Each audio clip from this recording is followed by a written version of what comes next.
I've always been a curious person and someone who wanted to know things, who wanted to get deep into the nature of things. I guess you could say that made me a seeker of truth. In my early childhood, I was raised around religion. Not to say that I grew up in any kind of a strict religious background, but my family is kind of conventional thinkers. This is what you do because how we were taught. It was go along to get along type of mentality. In bringing me up into a traditional religious faith, namely Catholicism, I took on a worldview that was very fearful and was definitely one of mental control, as I consider that all religions generally are, and that's what they're there for. Unfortunately, during my early teens, I had no frame of reference to understand organized religion in the sense that I do now as astrotheology, because this was a topic that I had no knowledge of and no other researchers at that time had ever brought that body of work to my attention. What you could say happened is the feelings that I had for being deceived into that worldview of fear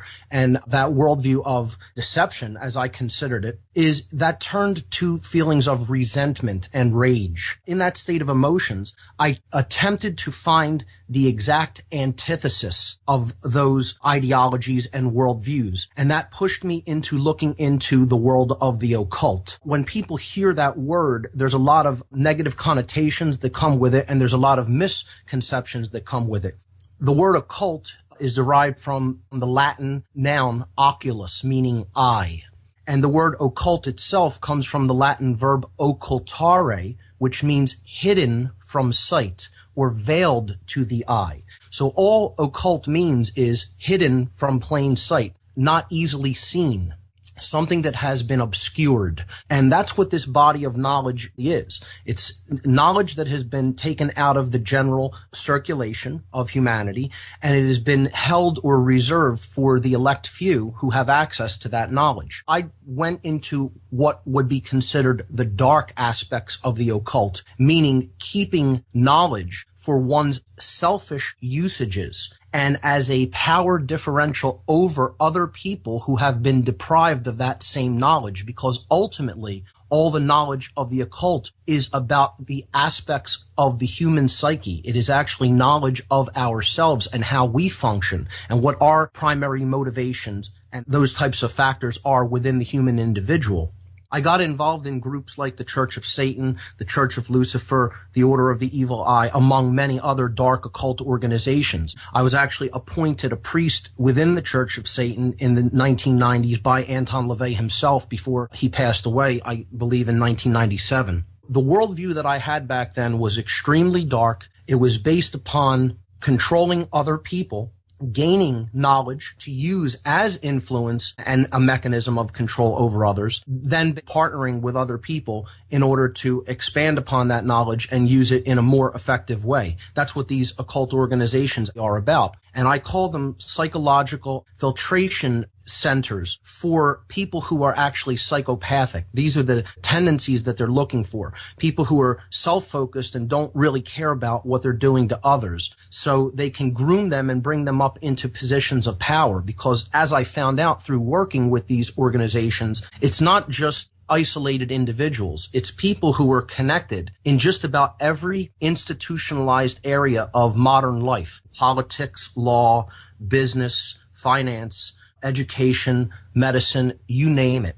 The networks that they have in place are extensive, and these are the types of individuals I would see at meetings, rituals, etc. So when I started to understand not only what drove me into that arena, which was feelings of resentment, anger, rage at having been lied to, but I also began understanding that this was much larger than what I had originally envisioned it as. This was really the fundamental core ideology, Satanism and dark occultism, that lies behind all of the institutions of power and influence that really make up modern day life and modern society. Once I started to understand that it was all about control and it was about injecting this poisonous worldview, which was more poisonous than even a fundamentalist religious worldview, there's a third side. There's a middle ground that is actually deals with the truth about reality and the natural law, but not having had any access to that general framework through people's dedicated research that I had not encountered up to that point, I bought into this poisonous worldview because it is based upon three basic ideologies, three core tenets.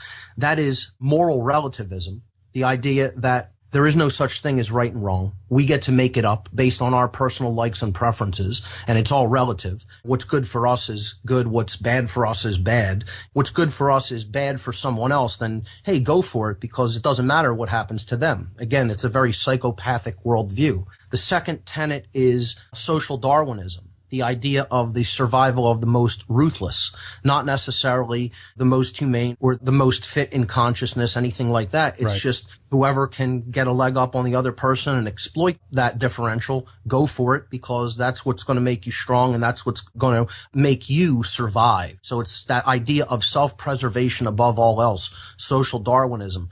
And the third is something that a lot of people want to ignore. It's something painful that we need to take a look at that has existed throughout human history. And it's something that is one of the core ideologies that runs throughout the world of the dark occult, and that is eugenics. These are individuals who believe that they are superior to other people and that they have ultimately, like a god, the right who gets to live and procreate and who does not. And it's something that forms a basic foundational core ideology of the entire belief system of dark occultism, particularly Satanism and dark Luciferianism. So that's where my background came from. In understanding what those systems of poisoned worldview and ideologies are all about, and how they're attempting to inject that worldview into other people so that they create a total control system based on fear, but most of all based on differential knowledge. In other words, those in the know with knowledge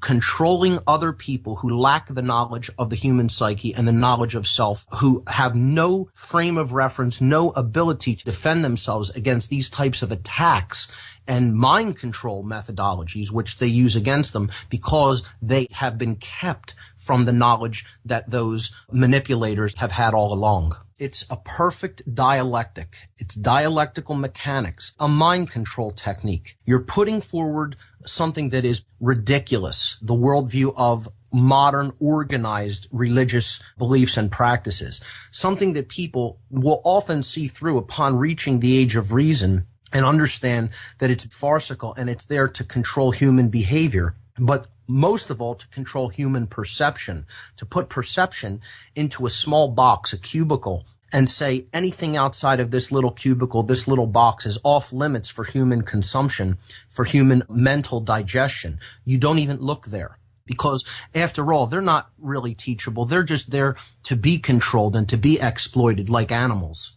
This system works very effectively because it's like giving the child who doesn't really want to eat their vegetables saying, oh, you have a choice. Would you like mashed potatoes or would you like peas today? And they think that they're making the choice, but really the entire thing is controlled because the parent just wanted them to eat a vegetable regardless of which one they chose with the meal. But giving them that illusion of choice makes them feel like they have some kind of power and they have some kind of a decision about their destiny, when in fact they're being pushed in a similar direction, which is either be a controlled individual or be a controller. Either way, you're playing the game of control. It is an interconnected and labyrinthine network that really takes a lot of study in and of itself, even to understand how some of these interconnections take place. The Church of Satan is quite low on that totem pole, in my estimation, from what I've seen, because it simply acts as a psychopathic filtration system at a low level that interacts with the general public in order to bring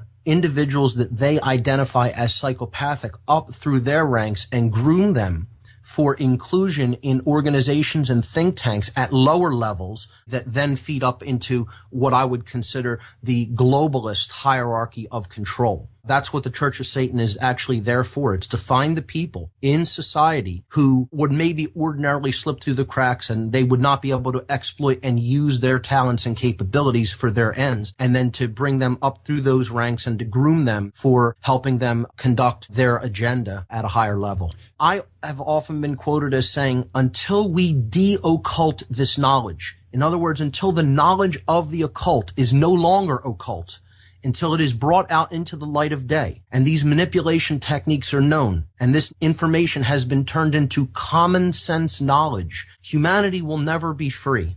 We cannot ignore the information of the occult because we think, oh, it's negative. It isn't negative. It's information about how the universe works, how natural law functions, how the human psyche functions, and then it's what we do with that knowledge that makes it either good or bad. Right. So the usage determines whether it's used for order and goodness and propagating freedom throughout society, or whether it's used as a weapon for power, differential advantage, and then creating all kinds of chaos, disorder, and ultimately evil with it. So we look at both the positive aspects of human consciousness and we need to look at the negative. We need to understand the methods of mind control and the ideologies that these people believe in. That's not negative to look at that in an attempt to understand it, because once we understand it, then we're in a position to do something about it. We definitely need to understand the dynamic of human psychopathy. If we don't understand psychopathy, we're missing a gigantic piece of the puzzle as to why the world has been worked into the condition that it currently exists in. Psychopathy is a genetic disorder. It's something that results in a being that is born without the ability to empathize with any other being. It's like an amputee who doesn't have hands. He can't type on a keyboard, not because he may not want to, but because he doesn't have the capacity to, because he no longer has hands. That's what we're talking about. And therefore, to be accepted at all, at any level, by other individuals who would see this as a monstrous condition, and indeed in many ways it is a monstrous condition. In order to get along with other people in society or pretend to get along with them, they have to mimic the range of human emotions which they don't have. So they become very good actors. They become very good at influencing other people, at manipulating, because they realize that's the only way that they're going to be accepted at any level in society, because they don't have any feelings for any of their actions, what the consequences of any of their actions are toward other individuals. And that's psychopathy. Unfortunately, there's a secondary form of psychopathy that is learned, or I shouldn't even say learned, it is instilled by conditions. The conditioning aspects of what our environment dictates, the current environmental conditions in which we are living. So the mental influence of other people can influence secondary psychopathy. Actual mind control techniques that are willfully directed against other individuals can influence secondary psychopathy. Training techniques like outcome-based education or military or police training can induce secondary psychopathy. Secondary psychopathy is a form of a learned behavior that is dependent upon the environmental conditions in which a being is dwelling.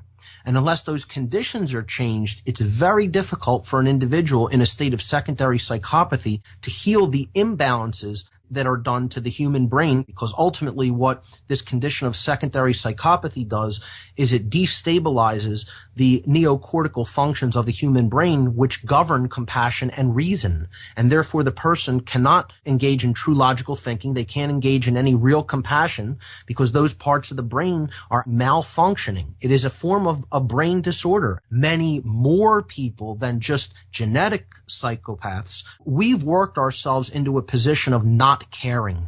And many people try to numb the full range of human emotions out because they realize how uncomfortable the world that we live in happens to be at the current time in history, and they don't want to feel their emotions. So they get hooked on things like SSRI, antidepressant medications, and they're numbing their emotions out by an act of their own choice, which is a dangerous thing to do. I do believe that not with genetic psychopaths, it is not possible to teach them. They literally have the part of them that empathizes. It is not present. So to waste time on a true psychopath is pointless. But secondary psychopathy can be cured if the person is put into somewhat healthy surroundings, meaning healthy mental influences. And over time, the worldview can be shifted and it can be reversed. It can be a painstaking process, and it is one that the individual at some level of their being would have to have some form of desire or will to carry out. Again, if someone's completely resistant and they've totally given over their mind and totally given over their personal responsibility to change and grow, it would be very difficult to even take a secondary psychopath out of that condition. But if the person has an inkling to truly want to do the right thing, not to just do what they've been taught or what they've been commanded, people can be brought out of the condition with care and attention. They can be brought out of the condition of secondary psychopathy.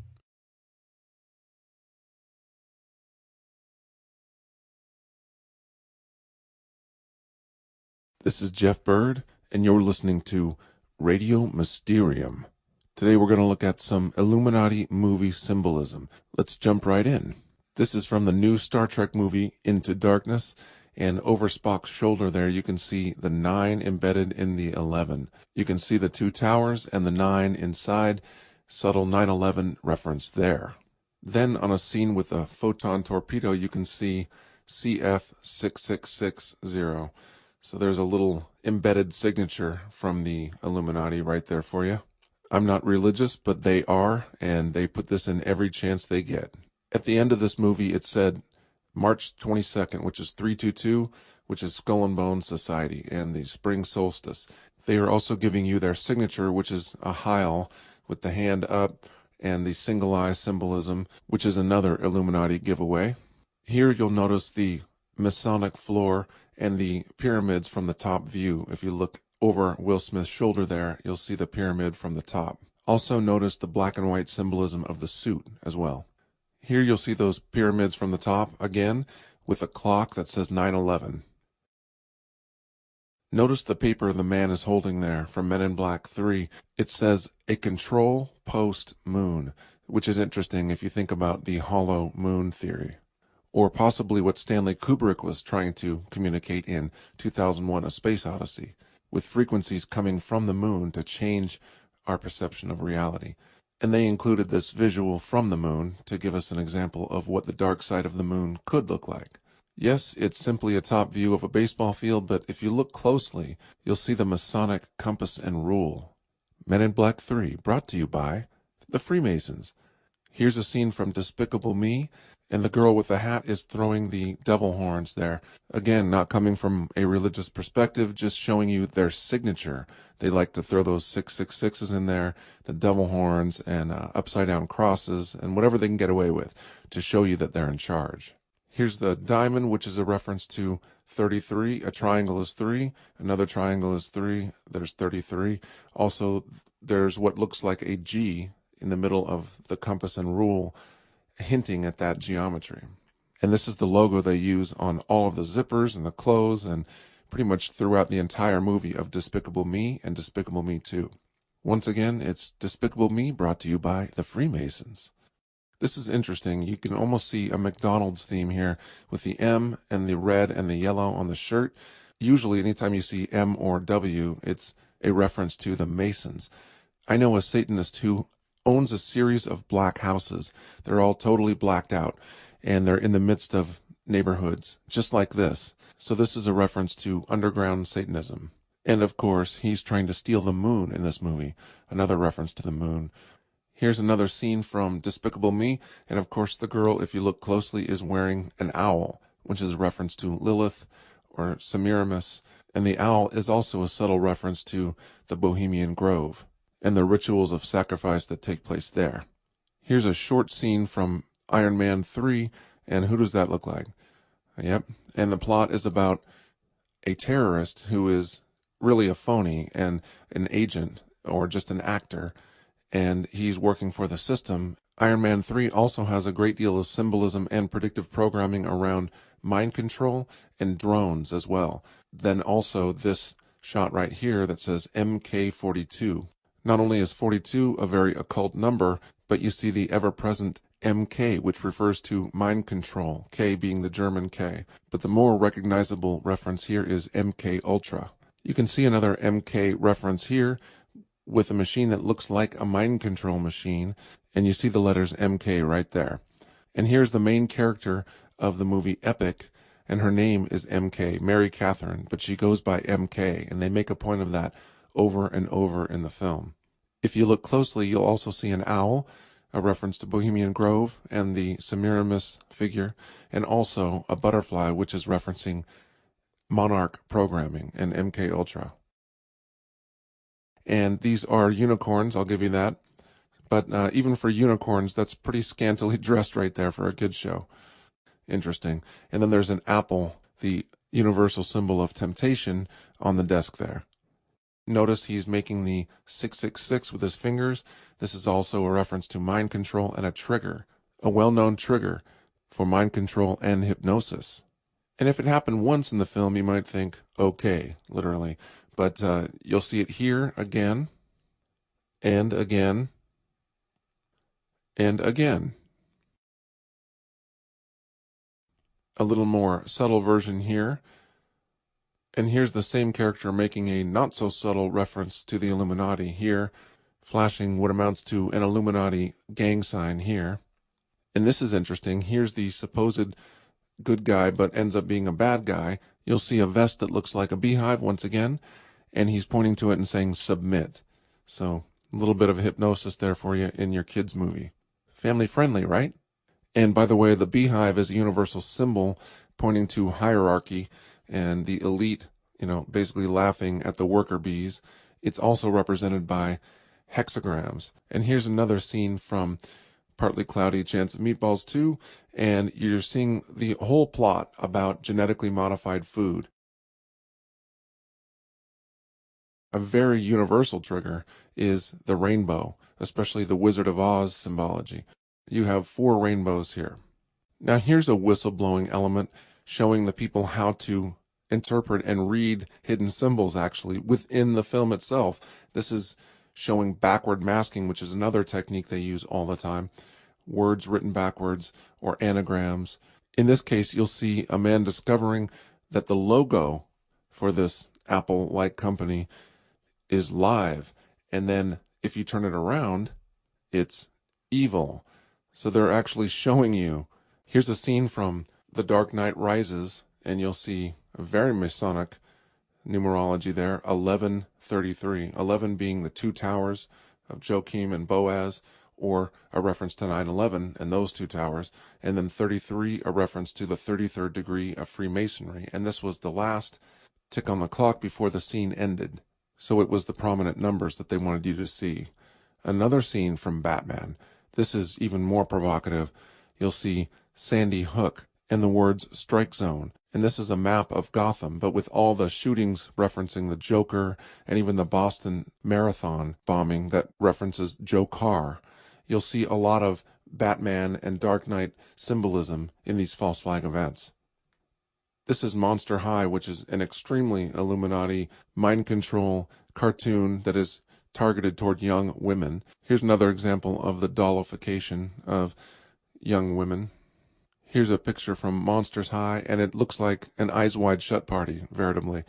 The Masonic black and white checkered floor in a huge Rothschild-looking mansion. It looks like a scene from Eyes Wide Shut, actually. I'm not here to be a moralist, and I'm not claiming to be right about all of these symbols, but you have to admit there's quite a few in here that seem awfully suggestive. Here's another Monster High picture with the owl prominently displayed. Here's another reference to the owl from a kid's cartoon called Gravity Falls. It's a Disney show. Disney is heavily entrenched and involved in this mind control and also Illuminati symbolism. And look at the carpet or the rug that the kids are walking on in Gravity Falls. You'll see the all-seeing eye in the pyramid. You'll also see the man behind the counter wearing a Shriner's fez, which is, of course, a Masonic reference to the 32nd or 33rd degree of Freemasonry. Here's more references to the all-seeing eye from Monsters University. And here's another M in the logo. You'll see them everywhere. W's and M's you'll see. And again, W is just an upside-down M. They use the backward masking thing. They do this all the time. You'll see the triangles below, which is referencing 33. You'll see the M, which is referencing Mason. And you'll see the all-seeing eye in the logo itself. And finally, I'll leave you with this, another reference to 33 and the triangles embedded in the roof there.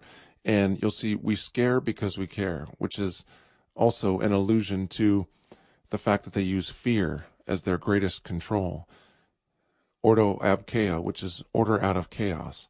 So this is just some of the symbolism that I found in various movies, kids' movies, and also full-length feature Hollywood films. And keep your eyes peeled because they hide it in plain sight, my friends.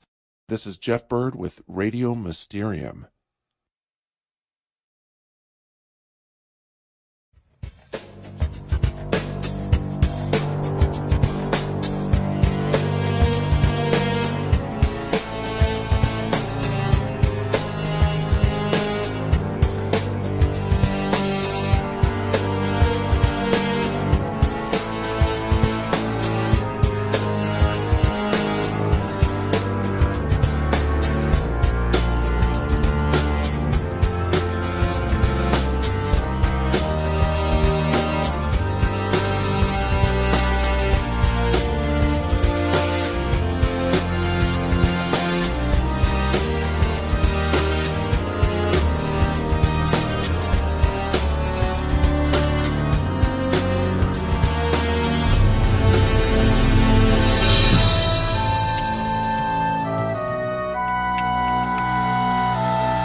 While the history surrounding FDR's administration is disturbing, there is said to be a darker level, and one that is openly satanic, in the design of the dollar bill. These allegations begin with a group founded in Bavaria in 1776, known as the Illuminati. The order was founded by a man named Adam Weishaupt, with the alleged purpose of perfecting society. The symbolism of the dollar bill, Adam Weishaupt, do you really think it has anything to do with the Illuminati, in your opinion? Is the Illuminati to be defined as Freemasons and Rosicrucians and other secret society members? If that's the case, then yes, I believe the symbol on the dollar bill, the truncated pyramid, is directly related to the Illuminati, because Roerich was the Illuminati.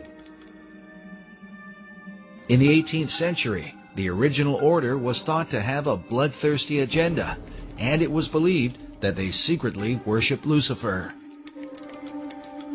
George Washington warned about the Illuminati in his letters, while Thomas Jefferson and Benjamin Franklin were thought to be members of its inner circle. Which brings us to our next speaker. He claims to have been raised in a modern Illuminati family that dates back to the 1700s. He says that, as a child, he was made to practice black magic and witchcraft. His name is Doc Marquis. My family goes back into the Illuminati all the way back to 1789. Of course, we have no way of either confirming or denying Doc's claims, but it is worth noting that he has acted as an expert on the occult for law enforcement and the FBI. According to his publisher, in the past he has appeared on and consulted for Geraldo Rivera and Oprah Winfrey, and for shows like Hard Copy, Inside Edition, and Unsolved Mysteries. Doc has been a Christian since 1979, but he says that part of his upbringing in a family that worshiped Lucifer was to be taught about the secret Illuminati symbols of the dollar bill, and that understanding them begins with the Rothschild dynasty. Meyer Amschel Rothschild had made a very interesting and profound statement. He said, "Allow me to control and issue the money of a nation, and I care not who writes its laws." And he was right. Meyer Amschel Rothschild is called the founding father of international finance. In 2005, Forbes magazine ranked him 7th on their list of the 20 most influential businessmen of all time. All this happened back in 1776, and this was during May 1st and shortly thereafter. The significance behind that is that on May 1st, 1776, Dr. Adam Weishaupt, who was a devout Jesuit priest, who was given the chair of the professorship of religious studies at Ingolstadt University, was approached by Meyer Amschel Bauer, who would later change his last name to Rothschild, along with 12 of his most financially influential friends. They knew Weishaupt at that particular time was not only a genius when it came to the occult world, but Weishaupt also had an axe to grind, because it was the Catholic Church that just recently defrocked him. He was no longer a Jesuit priest, and he was going to send a message to them, to the monarchies of Europe, and to all other people who would try to have their will over his. What Rothschild and Weishaupt came up with was a plan to destroy the old world system of government through monarchies and the church, and to set up a new world order in its place. This is said to be the great plan of all the secret societies. So what happened? Meyer Amschel Bauer approached Weishaupt and basically told him, "We know you've got the occult knowledge and genius to put it all together. We've got the money. You do it, we'll back it." Just to paraphrase what really happened. So in 1773, Weishaupt started creating what had never been created before. The idea of Illuminism had always been around, ever since the days of Babylon, with the co-founders of being that Nimrod and Semiramis. But no one had ever been able to actualize it. However, May 1st, 1776, the Order of the Illuminati had become a reality under the auspices of Dr. Adam Weishaupt. Now, like other nations, orders, countries and such, they have their two great seals. The Order of the Illuminati does. Those two seals can be found on the back of a $1 bill. People mistake those to be the two great seals of the United States of America. They are not. Those are the two seals of the Order of the Illuminati. And I'm going to explain it to you. In order to understand the seal itself, we have to first take a look at every single thing that composites it. We look at the first part of it on our left, which would be the truncated pyramid one. Above it is a 13-letter Latin expression that says Annuit Corruptus. And directly underneath the base of the pyramid is a 3-word Latin expression, which is Novus Ordo Seclorum. If you were to look up the word, let's say, work, in the English dictionary, you're going to find at least 50 different meanings for it. It is the same thing in Latin. Different words have different meanings. They have more than one meaning. The word seclorum, one of the definitive meanings is secular. Something that is secular is of the world. So it is proper, very proper, to translate the bottom as New World Order, the Novus Ordo Seclorum. The whole of it is saying, announcing the birth of a new world order. This would be Dr. Adam Weishaupt himself, the very first head of the Order of the Illuminati. It was Weishaupt who had himself come up with a 7-part plan to create what he called the Novus Ordo Seclorum, or the New World Order. This is the person responsible for it. The interesting thing about the front of the dollar bill is that there are 4 huge ones. There is one in every single corner. Now if we look at every single one of them, they each have an oval around it, except for the top right-hand one. Now if we look at this blow-up version of it, you will find there's no oval. This is a shield that is surrounding the one. Now, the reason there was a shield here is because this is very similar to the original shield that was given to the Rothschild family when Baron Meyer Amschel Rothschild had become knighted in England and received the lordship. If we look across the top of this shield, all the way to the left-hand side, it drops down and forms a crescent moon. It's a crescent moon because it represents the female goddess in the occult world. At the bottom of that shield, of that lunar moon, you will see the owl. And it's very obvious once you take a good look at that part of the crescent moon. And it is the same Illuminati owl that is being worshipped at the Bohemian Grove in California by those members of the Bohemian Grove, where presidents, premiers, kings and queens and heads of nations throughout this world have met. You can tell just by looking at this photo, that is a 40-foot owl.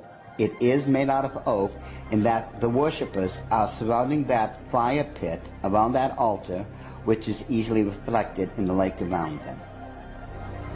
This is definitely the owl of the Illuminati. The rituals performed at the Bohemian Grove are occult and idolatrous. One of them, called the cremation of care, is supposed to be a mock human sacrifice, though some suggest that real killings take place. When President Nixon was there, he commented about the extreme homosexual environment at this all-male boys' club. Among other powerful American leaders who have been spotted at the Grove are Ronald Reagan, Dwight Eisenhower, Jimmy Carter, Newt Gingrich, and George Bush Jr. and Sr.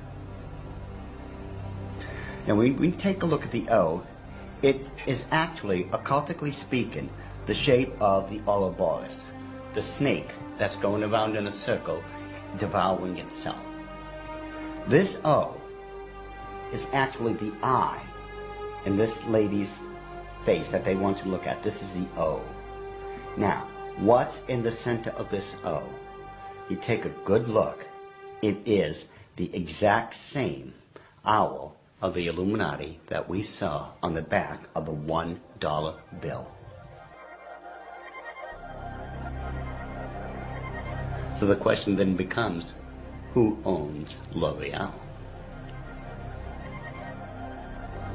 But the owl seems to be a major symbol for the secret societies, as they are found repeatedly inside government buildings in Washington, D.C. And a giant owl figure is even seen in the street design, with the United States Capitol in the midst of it.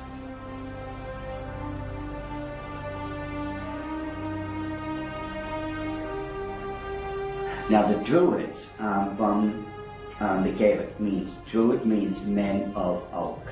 These people worshipped creation among other things, but their sacred symbol was the owl because the ancient god of magic and of the hunt was Pallas Athena. Her bird was the owl, and that owl represented wisdom. It always has.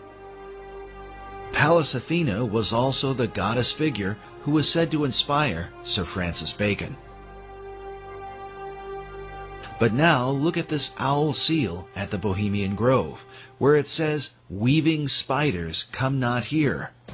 While the line is taken from Shakespeare's Midsummer Night's Dream, could this also be a veiled reference to what seems like a spiderweb design that forms the background of the dollar bill? Are there additional secrets hidden there? Now, I'm sure you've heard of a Rorschach smear, or the Rorschach ink blot test as created by Dr. Rorschach himself. You see the ink in the forefront and everything else is in the background. This way your subconscious mind is supposed to pick up on what's on the foreground, and you're supposed to be able to tell what you are subconsciously seeing. Notice how it's very busy. Lot of intersection diagonally lines. You can't make out what's there.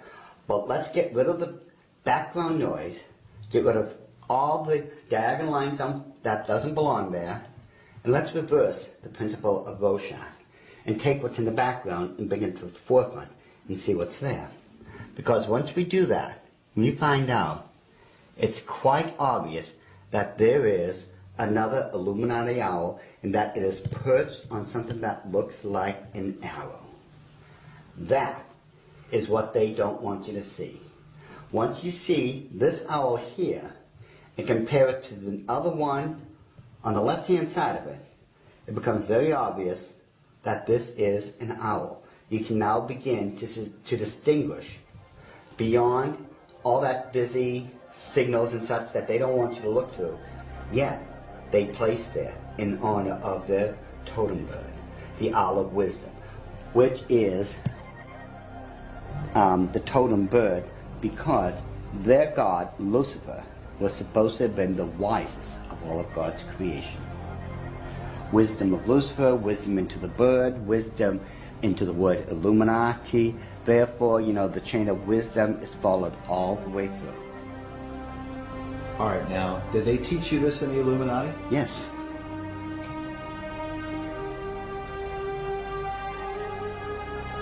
Well, I want you to understand that the first symbol is known as a pentalpha, from the Greek word for five, pente. It is a five-pointed star. Now, this next one is a pentacle. Now, it looks similar, but I want you to notice how it is interwoven. It runs through and in between itself. Now this next symbol is what's known as the Star of David, the Mogan David, the Jewish Star, the Seal of Solomon. There's numbers for it. This is the symbol for the nation of Israel. Now, when you take a look at it very carefully, you will notice that it is two equilateral triangles that are interwoven. This shows the union of God with man. However, when you look at the next one, it's similar to it. It's known as a hexagon. This is when you take two equilateral triangles, place one on top of another. Symbolically speaking, you're placing man above God. Now, this next symbol is the foulest, the most evil of all symbols in the occult world. There is nothing that can even come close. It is known as the hexagram. It is the six-pointed star with a circle surrounding it.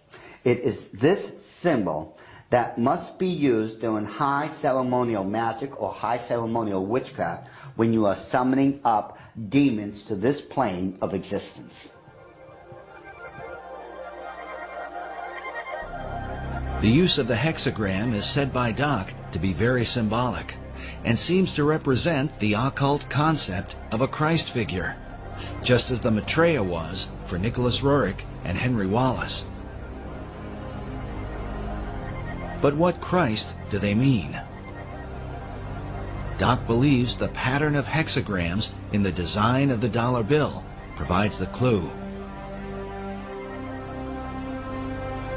If we take a look at the 13 stars directly above the head of the eagle and connect the dots, you will see where the very first hexagram is located.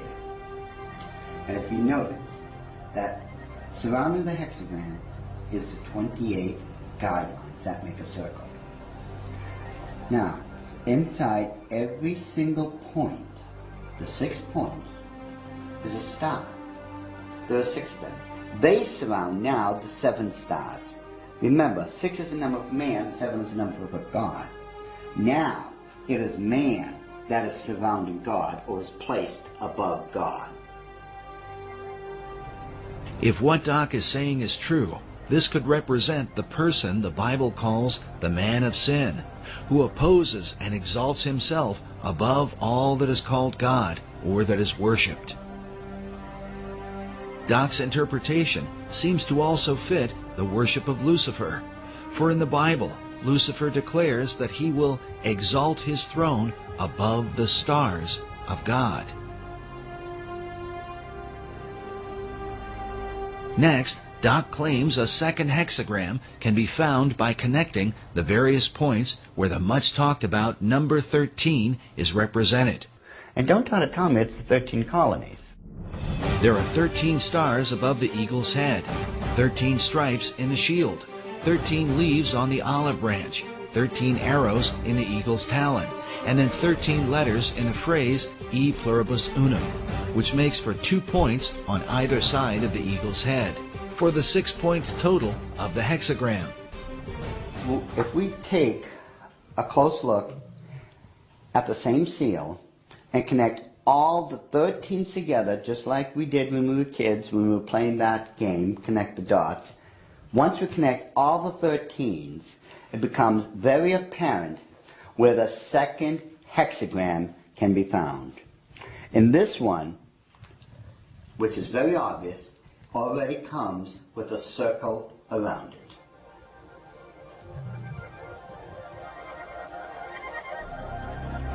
So this is the second hexagram here in figure 2. Yes. And then where's the third hexagram? The third hexagram can be found on the other part of the Great Seal. Again, connect all the 13 together, the 13 letters, the 13 steps in the pyramid, connect all this together. And you'll note with the circle that's already there, it forms the third hexagram.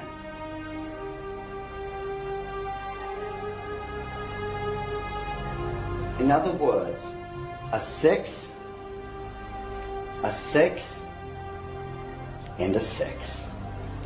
A 6, 6, 6.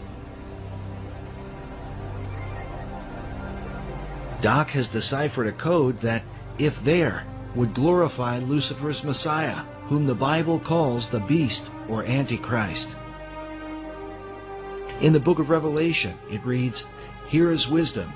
Let him that hath understanding count the number of the beast, for it is the number of a man, and his number is 666." Could there really be 3 six-pointed hexagrams on the dollar bill? Once we start at the base of the pyramid, which is the foundation of all things, and follow the design of the hexagram itself, you're going to find out something very startling. We go from the M and follow the symbol all the way up to the A. The A cuts directly underneath the eye of Lucifer all the way to the S. The S connects all the way down. It goes in between the V and the I and connects all the way to the O. And following the symbol, the O connects up and over along the symbol of the hexagram to the word N.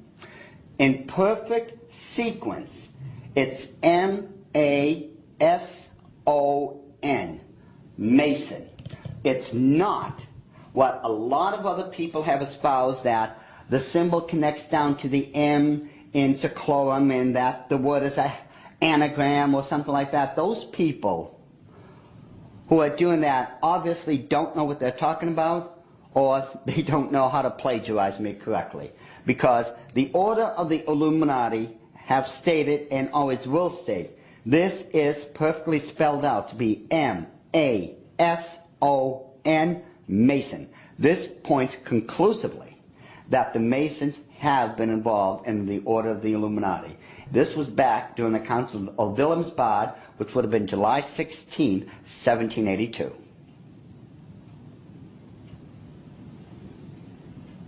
All right, so what are we seeing? Now, if we look at the bottom one of the reverse side of the dollar bill, you'll see on the right-hand side that, again, there's a lot of busy intersecting diagonal lines. Yet, if we apply the same principle we just used to reveal the hidden hours of the Illuminati and apply it, you'll find that there is now a skull-faced winged demon. And it is very obvious, once you take away the background, the busy noise, it becomes very apparent what it is and that it's been there all along. And if we just simply go and enlarge that section, just start with a small one, and just keep enlarging it, and enlarge it even more, even with the background noise there, as I call it, I think it becomes very apparent what we are now looking at. That it is still a skull-faced winged demon. And it is these demons that are protecting and blessing the two great seals of the Order of the Illuminati. And it would make perfect sense that it had to be demons used to protect these seals, since I am convinced it was those same demons that handed them over to Thomas Jefferson when they first created them. I am convinced, beyond all doubt, that that indeed was a demon sent up from the bowels of hell, probably under the direct orders of Lucifer himself.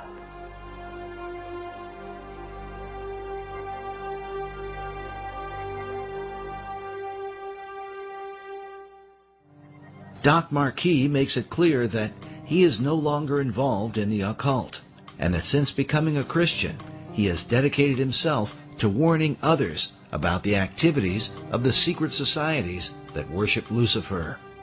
I've been doing this now since the late 70s, when I first left the Order of the Illuminati, and that's when at that point I had become a born-again Christian. At that time, I realized what I had been doing all along. Maybe in my own way of trying to make up for what I had done, and I've done a lot of heinous things in this life, I begin to wonder if I'm not trying to make up or atone for some of those things I had done. And I know in my heart of hearts that as a born-again child of the King, my sins have already been bought and paid for. But still, there's just that part of me that still feels so guilty about everything I've done. So it could be in my own way, and I'm somewhat convinced that in my own way, I'm still trying to make up for all those crimes I was guilty of when I was in the Illuminati. Doc makes it clear that he believes demonic forces were behind the design of the dollar bill and are working through secret societies. One of them is the Order of the Eastern Star, the female chapter of Freemasonry, whose icon is an inverted pentagram, a symbol associated with the satanic goat of Mendes. Ed Decker told us a story about a woman he once counseled who was involved in this society. I got a call one day after I had published a book on it, and a little book called The Question of Freemasonry. And in that book, I had, on one page, is the actual goat of Mendes. The goat of Mendes is a very significant symbol, since it was designed by 19th century French magician Eliphas Levi, without question the most influential occultist of the last 200 years. In his books, Levi glorified Lucifer and Satan, and his writings were quoted extensively by every major occult leader, including Albert Pike, Madame H.P. Blavatsky, and Manly P. Hall. Now listen carefully to Ed Decker's story. I got a call from someplace back in Pennsylvania, New Jersey. This is years ago. And a lady called me up and she said, I want to talk to you. She said, I received a copy of your book. I am the head of the Eastern Star for my state. And she said, every time I go to another area of the state to do the induction of the leadership of the local chapters of the Eastern Star, I have these bad dreams, and it's like this demon comes in and attacks me in my bedroom, and it's this evil, evil thing. And it was beginning to bother me, and someone mentioned to me that, you know, the Masons and the stuff that they do isn't really godly. You might want to study it a little bit. She said, so she told me that she went to a Christian bookstore and asked them if they had anything on the Eastern Star or Freemasonry. And the lady said, you know, in the mail, I had just gotten this booklet. It's called The Question of Freemasonry by this guy, Ed Decker. And she said, I opened the book, I opened it up to the page, it just opened to the page that you have the goat of Mendes on there. And I looked at that, and that's the demon that's been coming into my room and attacking me when I'm going around the state and doing the inductions of the ladies of the Eastern Star.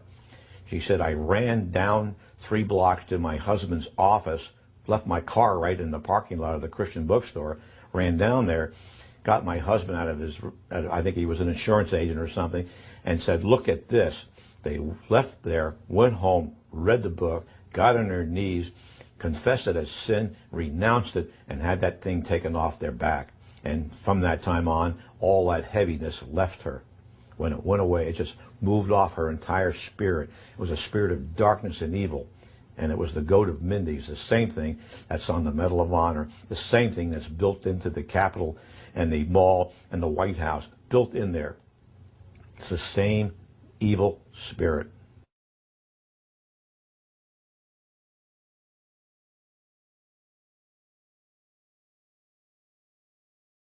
This whole idea of the Messiah and its relation, and the Messiah's relationship to the stone, and who that Messiah would be, and what would happen when the stone is returned to Jerusalem, and when the temple is built, it would be a replica of the original Solomon temple, not the Ezekiel, account.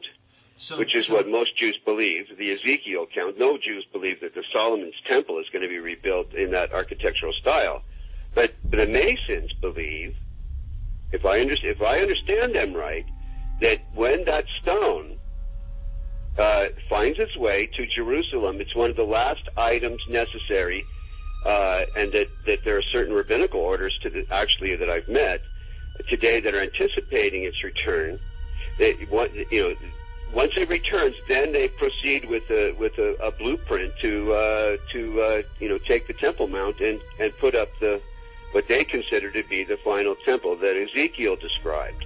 But the stone it's all pivotal upon the return of this stone, because Solomon brought that stone in the traditions and legends in Judaism into his original temple, and upon it the incense was burned in the fire pan. According to Masonic author David Oveson, the word dollar comes from the German word Taler. While there are many Taler designs, one in particular is mentioned, with the image of Jesus Christ crucified on one side, while the reverse bears the image of a serpent on a cross, and a reference to the book of Numbers from the Old Testament.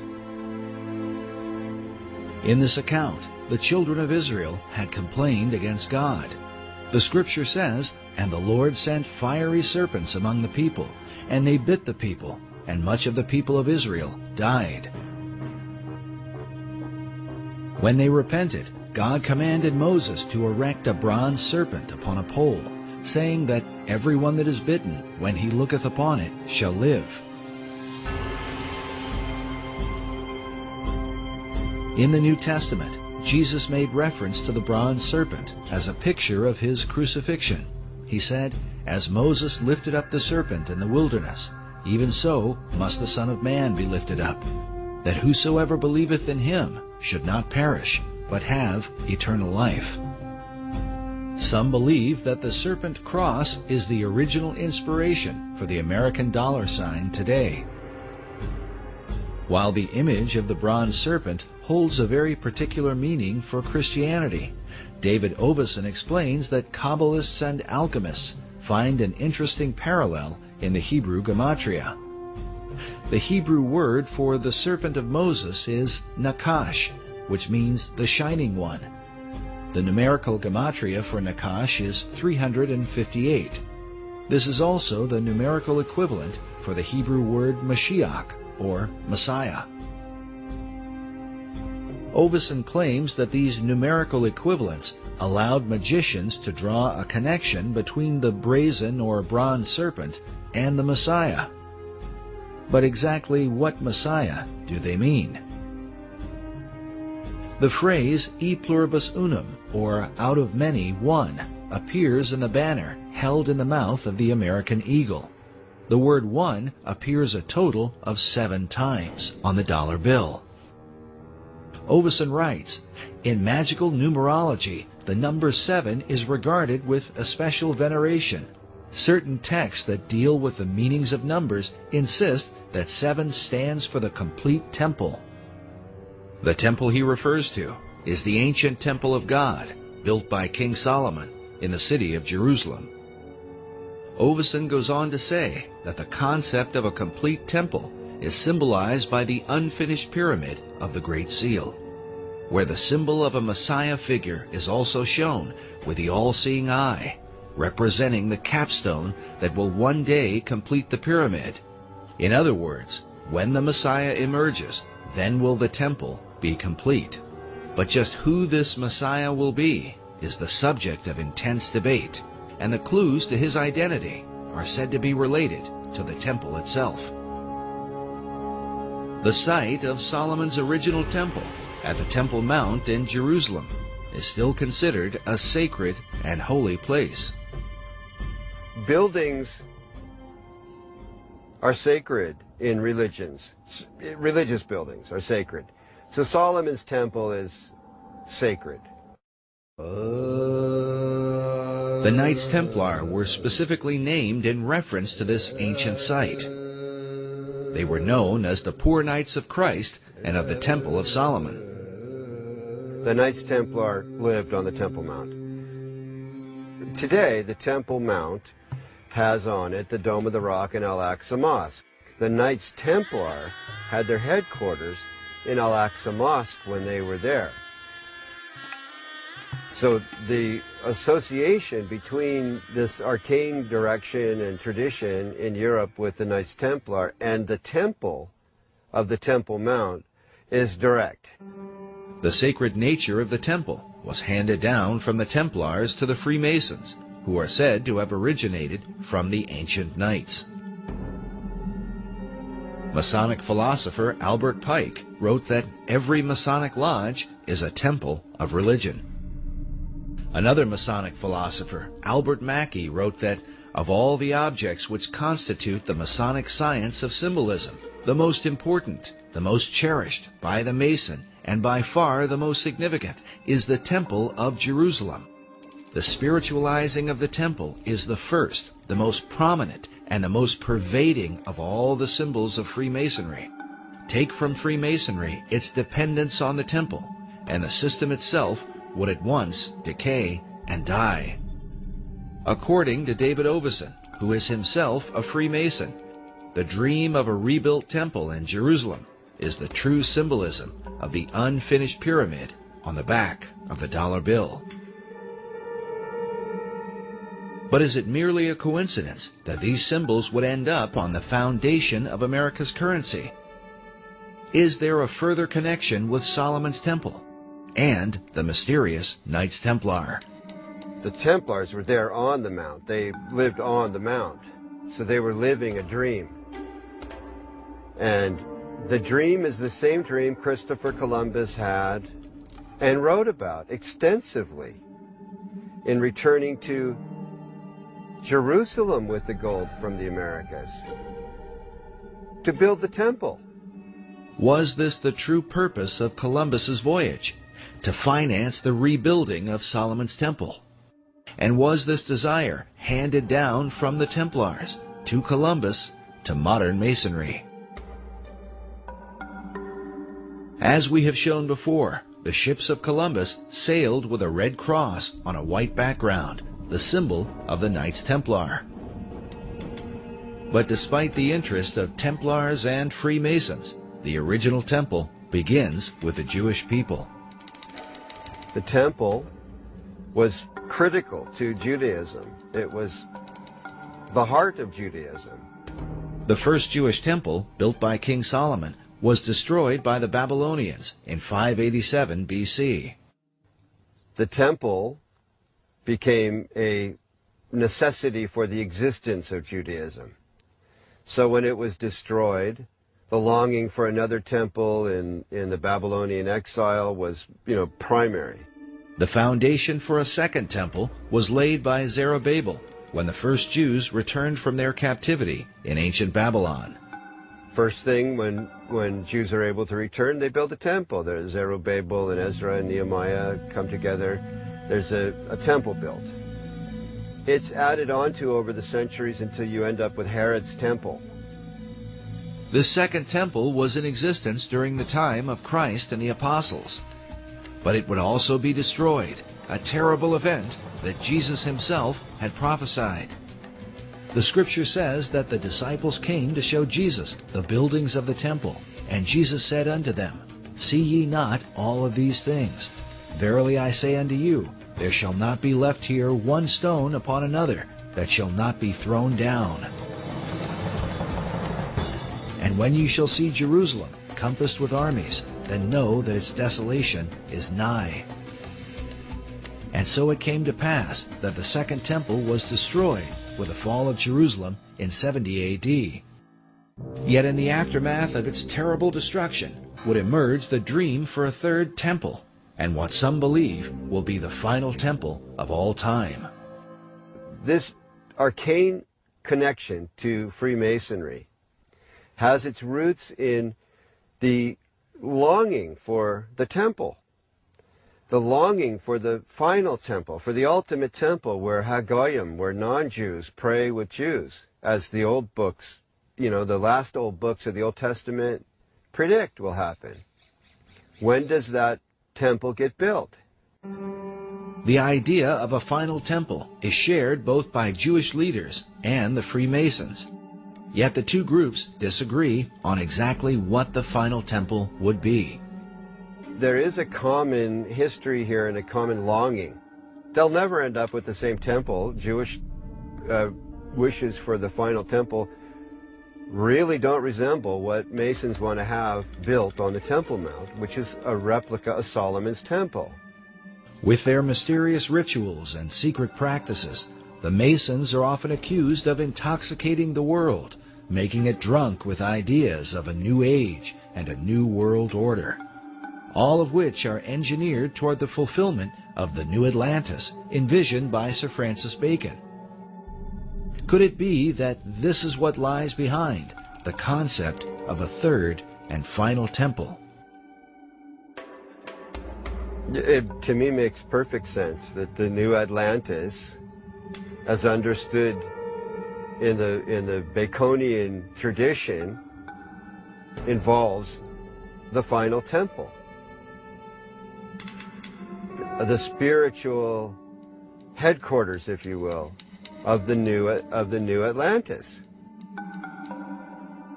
The idea of that temple is central to Freemasonry, the Knights Templar, and of this there is no doubt. They've all expressed it. All these arcane societies have let it be known that this is really ultimately a central goal. They seem to all gravitate toward there being a temple, a need for a temple, except Orthodox Muslims who say, no, we're the last religion. These buildings are fine, thank you very much. Become a Muslim and you can pray in them and hang out on the Temple Mount, which is not going to happen. So that leads to a pretty ugly likelihood. If people who want a temple get their way, there's going to be a bloodbath there. Also, I believe it's spiritual because Satan has always desired God's place. That's why in Masonry you have Jebulon right there on the altar, Baal, the ruler of demons, in the Masonic altar. And Masons are generally, obviously, being deceived. However, right there on the Temple Mount in Israel, you have the Dome of the Rock and the Golden Dome, the Black Dome. And within these domes you have statements right there on Israel's Temple Mount, statements that Allah is God and Allah has no, or God has no son, and Muhammad's his prophet, a denial of the true God and his son, Jesus Christ. And again, that's what 1 John identifies as being the spirit of Antichrist, those that deny the Father and the Son, 1 John chapter 2. And that's a harbinger of the ultimate Antichrist to come, who's going to sit in the temple of God, showing himself that he is God. So isn't it interesting? Here we have Benjamin Krim speaking of a coming Maitreya, who will rule as the coming Imam Mahdi of Islam. Of course, he can't really rule, and there can't be world peace unless the Jews, in his mind, are annihilated. And by the way, according to Muslim teachings in the Hadiths, when the Imam Mahdi comes, or when the Messiah comes, he will destroy the Jews and the people of the cross. So all of this stuff, incredibly, it fits together just too well. But praise God, because from my perspective as a Christian, Jesus Christ said, when you see these things beginning to take place, lift up your head, for redemption is drawing near. And I believe these are signs that Jesus Christ is coming again. And when he does come, he will defeat the Antichrist, and every knee will bow, and every tongue confess, including Benjamin Krim, including the leaders of Iran and Hezbollah and so forth. Whether it's in heaven or on earth or in hell, every knee will bow, declaring that Jesus Christ is Lord in the end. And what will all these things mean for the future destiny of America? According to David Ovison, it was Manly Hall who influenced the placement of 72 stones on the Great Pyramid of the dollar bill, since the number 72 is said to be a magical number in the occult. It was also Hall who taught that the American eagle was a cleverly disguised phoenix bird. In his writings, he documents this account from the 1st century A.D. There is a certain bird which is called a phoenix, and when the time of its dissolution draws near that it must die, it builds itself a nest. But as the flesh decays, a certain kind of worm is produced. According to this account, it is from this worm that the phoenix is reborn. This concept of a phoenix worm in its nest seems to be represented at the top of this column on a building found in Europe.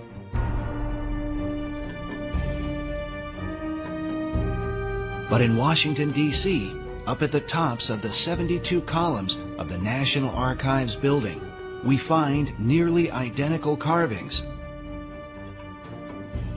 all perched beneath the throne of destiny itself. Could this somehow be a veiled reference to the secret destiny of America? Watching the strength of the American dollar decline, we consider America's founder, George Washington. Around his image on the face of the dollar is said to be an omega symbol, signifying the end. But what end? Many researchers have come to believe that the plan of these Luciferian societies is that, like the phoenix of old, the America that we know will ultimately be destroyed, and that from her ashes will be born a new world order.